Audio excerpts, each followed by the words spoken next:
Focus, welcome to my channel review rowdy. I am your host and दोस्त कुशल नारसरिया। दोस्तों, आज मैं रिव्यू करने वाला हूं Amazon Prime original movie Gulabo Sitabo का, starring Amitabh Bachchan sir and Ayushmann Khurrana in prominent roles. इनके अलावा सपोर्टिंग किरदारों में हैं विजय राज, ब्रिजेंद्र काला, सृष्टि श्रीवास्तव एंड फारूक जफर जी। दोस्तों, ये टेक्निकली मूवी बनी तो थी मल्टीप्लेक्सेस में रिलीज़ करने के लिए, बट अनफॉर्चुनेटली लॉकडाउन वगैरह के चक्कर में मेकर्स ने डिसीजन लिया कि इसे हमें अमेज़ॉन प्राइम को बेच देना चाहिए।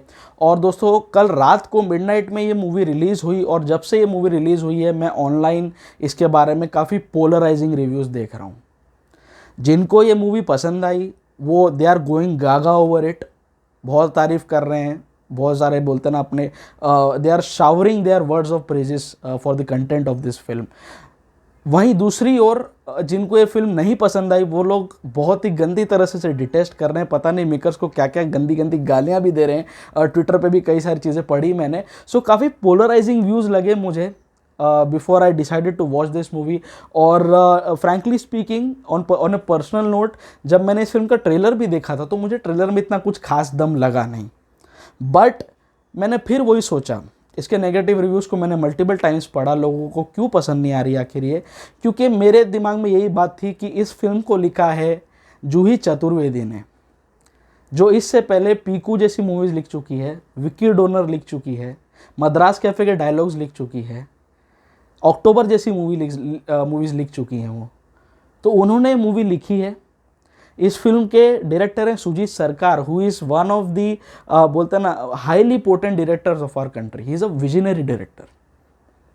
इस फिल्म में काम कर रहे हैं सदी के महानायक अमिताभ बच्चन साहब, और उनके ऑपोजिट है हमारी जनरेशन का सबसे पोटेंट एक्टर आयुष्मान खुराना। और इसकी रेस्ट ऑफ द एंसेंबल में देखूँ तो उसमें विजय राज है, ब्रिजेंद्र काला है। तो बॉस, मैं भी ये सोच में पड़ गया कि इतने सारे highly talented, highly potent actors, film makers साथ में आकर goof अप कैसे कर सकते हैं।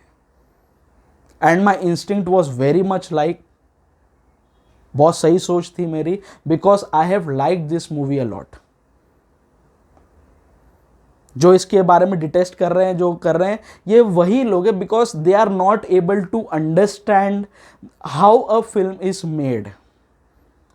आप देखेंगे जिन लोगों ने इस फिल्म को डिटेस्ट किया है, आप उन्हीं लोगों का पीको पर रिव्यू देखिए, उन्हीं लोगों का अक्टूबर पर रिव्यू देखिए, उन्हीं लोगों का जिंदगी ना मिलेगी दोबारा पर रिव्यू देखिए।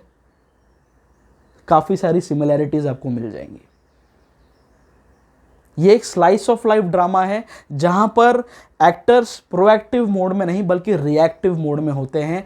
कहानी को अपनी खुद की पेस दी जाती है बिल्डअप होने के लिए।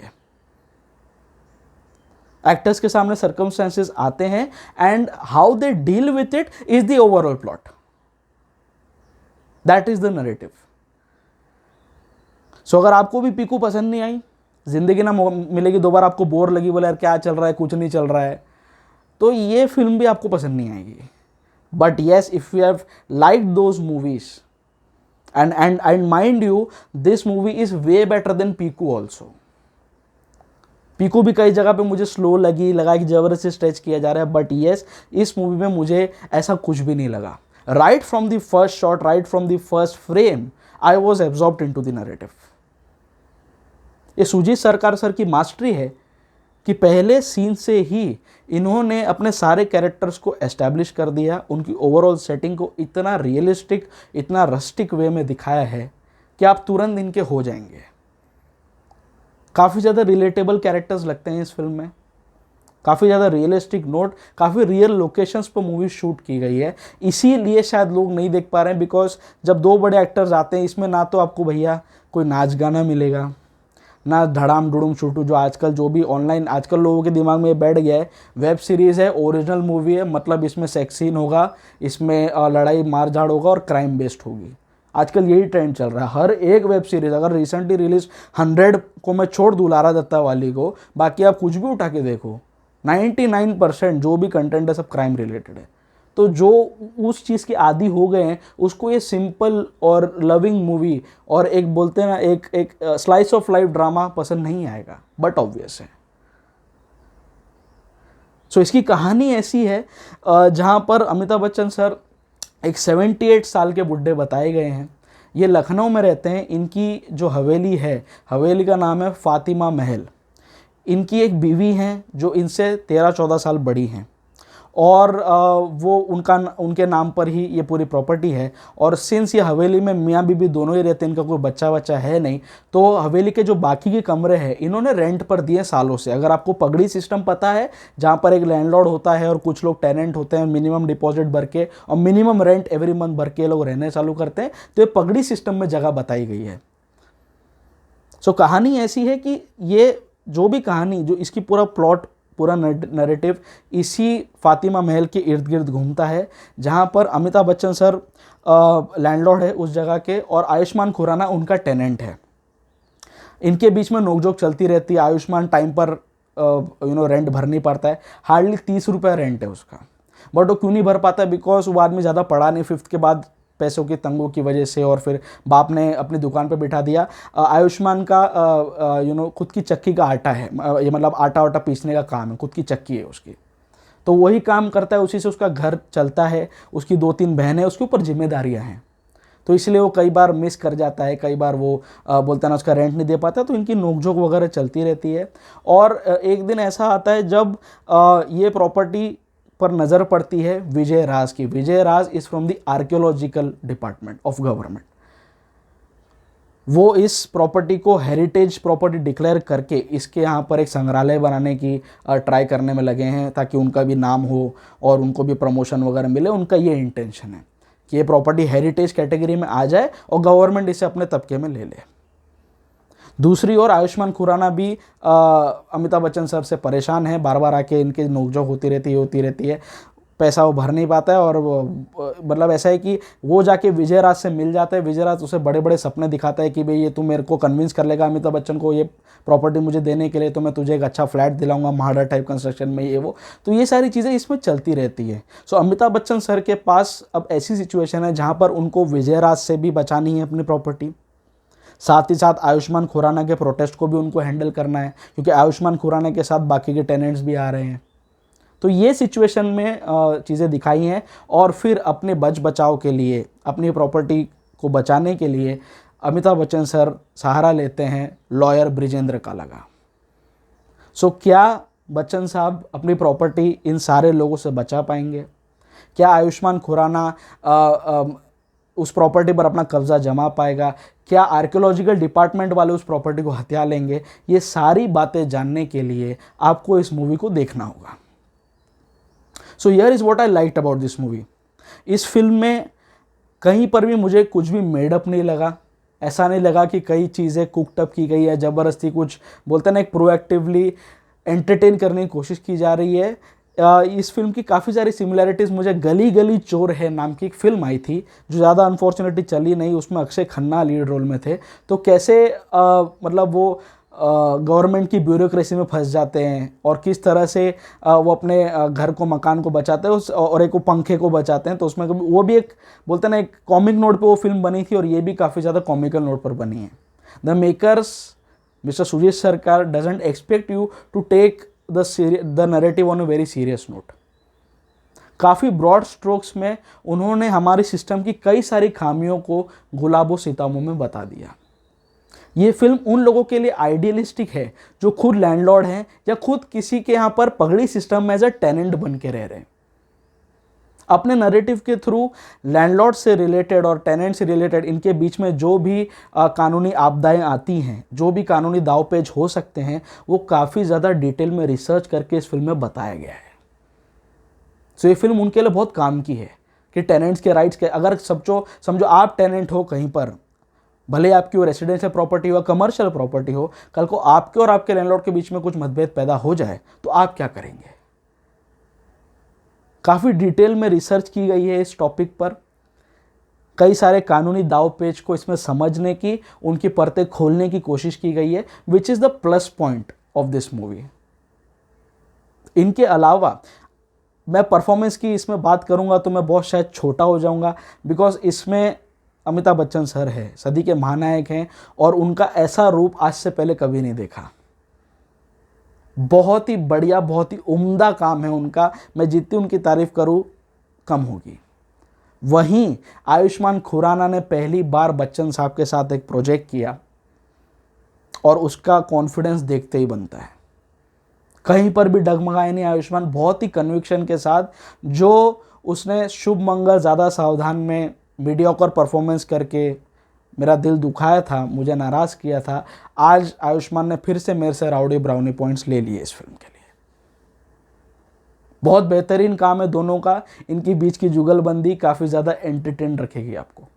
इनके अलावा विजय राज का एज एक्सपेक्टेड बहुत बढ़िया काम है, ब्रिजेंद्र काला का भी बहुत ही बढ़िया काम है, और इन सभी पर बोलते हैं ना एक अपनी अलग छाप छोड़ने वाली और एक बहुत ही बोलते हैं ना एक कोहिनूर हीरा साबित हुई एक्ट्रेस फारूक जफर जी। काफ़ी ओल्ड लेडी है वो, बच्चन साहब की पत्नी का रोल किया उन्होंने, बेगम का। बहुत ही बढ़िया लाइंस मिली उनको। आपको हमें जब भी वो स्क्रीन पे आती है आपको हंसी आ जाएगी उनको देखकर। बहुत ही बढ़िया काम किया उन्होंने। तो जितने भी एक्टर थे, सृष्टि श्रीवास्तव ने भी जितना काम उनको मिला बहुत ही ईमानदारी के साथ और बहुत अच्छे तरीके से किया उन्होंने। तीसरी इस फिल्म की सबसे बड़ी खासियत है इसका प्रोडक्शन सेटअप, इसका पूरा प्रोडक्शन डिज़ाइन। जिस महल में इन लोगों ने शूटिंग की है, जिस हवेली टाइप जगह पे इन्होंने शूटिंग की है लखनऊ की, काफ़ी ज़्यादा रियलिस्टिक लोकेशन लगती है, कहीं से भी लगाने की सेट लगाए कि क्या, बहुत ही अच्छे तरह से लखनऊ को भी इन्होंने कैप्चर किया और काफ़ी ज़्यादा रस्टिक लुक रखा सभी लोगों का। आयुष्मान भी ऐसा नहीं कि भाई हीरो लग रहा है, कोई भी इसमें हीरो नहीं लगा। आप और मैं जैसे रहते हैं ज़िंदगी में, और जो लोअर मिडिल क्लास फैमिली के जो लोग होंगे कहीं पर भी हो इस देश में, वो जिस जद्दोजहद में रहते हैं, जिस तरह से ओवरऑल उनका बोलते हैं ना अपीयरेंस होता है, वैसा ही आयुष्मान का भी है, वैसा ही बच्चन साहब का भी है। 90% टाइम में बच्चन साहब का जो वो स्कार्फ बांधते हैं, जो भी बांधते हैं, पूरा मैला बताया हुआ है। सो काफ़ी ज़्यादा बोलते हैं ना माइन्यूट डिटेल्स के साथ इस फिल्म को बनाया गया है, काफ़ी ईमानदार अप्रोच के साथ इसको बनाया गया है। इसकी पेसिंग भी मुझे सही लगी। मुझे लगा यार स्लाइस ऑफ लाइफ है, थोड़ा पीकू जैसा कहीं ना कहीं बोर हो जाएगा, but I was totally wrong. मुझे फिल्म ने बिल्कुल भी बोर नहीं किया।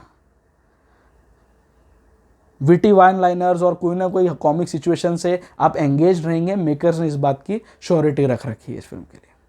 But yes, I understand their pain. Sujit sir शायद ये समझ गए होंगे। सुजीत सर को पूछा था एक इंटरव्यू में कि आपने यार अमेजोन प्राइम पे इसको क्यों भेज दिया, तो उन्होंने सिर्फ ये एक्सक्यूज़ दिया कि भाई अगर मैं वेब सीरीज़ बनाता हूँ या कोई वेब पोर्टल पे मैं डालता हूँ फिल्म को, तो मुझे उसमें इंटरवल पॉइंट बनाने का टेंशन नहीं स्क्रिप्ट में। I can go with the flow, वो कहानी चलती रहेगी, इसमें इंटरवल वाली तो कोई बात होगी नहीं। तो ये एक्सक्यूज शायद उन्होंने दिया। अदरवाइज आई थॉट, मुझे लगा कि वो भी समझ गए कि पहली शो के बाद ही जिस तरह से इसे डिटेस्ट कर रहे हैं ना लोग सोशल मीडिया पे, ये पिक्चर नहीं चल पाती थिएटर में। अच्छा किया इसे अमेजॉन प्राइम पर रिलीज किया, क्योंकि ये मास अपील वाली फिल्म है ही नहीं। बहुत ही सिलेक्टिव ऑडियंस को ये फिल्म पसंद आएगी। जो मल्टीप्लेक्स ऑडियंस है उन्हीं को ये मूवी अपील करेगी। इसकी खामी की मैं बात करूं तो कहीं से भी लगाने, और जो मुझे और भी बड़ा प्लस पॉइंट इसका ये है, इसका क्लाइमैक्स टोटली अनप्रेडिक्टेबल क्लाइमैक्स है। मैं भी सोच रहा था यार ये कहानी इतनी अच्छी चल रही है, ख़त्म कहाँ होगी, इसका अंत क्या है, क्या अमिताभ बच्चन साहब अपने प्रॉपर्टी के साथ क्या करेंगे। बट जिस तरह से ये फनी वे में एंड होती है, दैट वॉज टोटली अनएक्सपेक्टेड। खामी मुझे कुछ लगी ही नहीं इस फिल्म में। स्टिल मैं इसे परफेक्ट रेटिंग तो दे नहीं सकता, बिकॉज परफेक्ट रेटिंग के लिए थोड़ा और बोलते ना अलग लेवल की मूवी होनी चाहिए ताकि रिव्यू राउडी उसे परफेक्ट रेटिंग दे सके।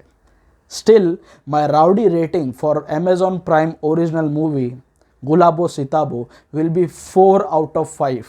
नेगेटिव रिव्यूज़ पे मत जाओ, उन लोगों के लिए फिल्म है भी नहीं जो इसको डिटेस्ट कर रहे हैं, इसके बारे में नेगेटिव बोल रहे हैं सोशल मीडिया पे। This movie is for a very select audience, for class audience, जो हॉलीवुड का भी कंटेंट काफ़ी ज़्यादा कंज्यूम करती है। तो वहाँ पर भी बहुत स्लाइस ऑफ लाइफ मूवीज़ बनती हैं, कास्ट अवे वगैरह बनती है, बहुत सारी मूवीज़ बनती है जहाँ पर एक्टर्स प्रोएक्टिव अप्रोच में नहीं होते हैं। They are only reacting to the situations faced by them. तो उस टाइप के हॉलीवुड कंटेंट के शौकीन लोगों को, स्लाइस ऑफ लाइफ सिनेमा को पसंद करने वाले लोगों को ये फिल्म बेहद पसंद आएगी। बहुत एंटरटेनिंग मूवी है। सो इसे बिंदास देखो, 2 सवा 2 घंटे का टाइम निकालो और अमेजॉन प्राइम पर इस मूवी को आप देख सकते हैं। My rowdy rating for this movie will be 4/5। So आपको गुलाबो सिताबो पर मेरा रिव्यू कैसा लगा प्लीज़ नीचे कमेंट बॉक्स में ज़रूर मेंशन करना। आप लोग मेरे चैनल पर अगर नए हैं तो प्लीज़ मेरे चैनल को सब्सक्राइब कर लीजिए, नीचे जो सब्सक्राइब का आइकन है उसे दबा दीजिए, साथ ही साथ जो बेल आइकन है उसे भी दबा दीजिए, ताकि जब भी मैं अपना नया रिव्यू अपलोड करूँ आपको तुरंत उसका नोटिफिकेशन मिल जाए। आप लोग मुझे फेसबुक और इंस्टाग्राम दोनों ही जगह पर फॉलो कर सकते हैं। सभी जगह पर मेरा प्रोफाइल, मेरी ऑनलाइन आइडेंटिटी रिव्यू राउडी के नाम से ही है। The digital partner of this channel is Fi Havoc Digital.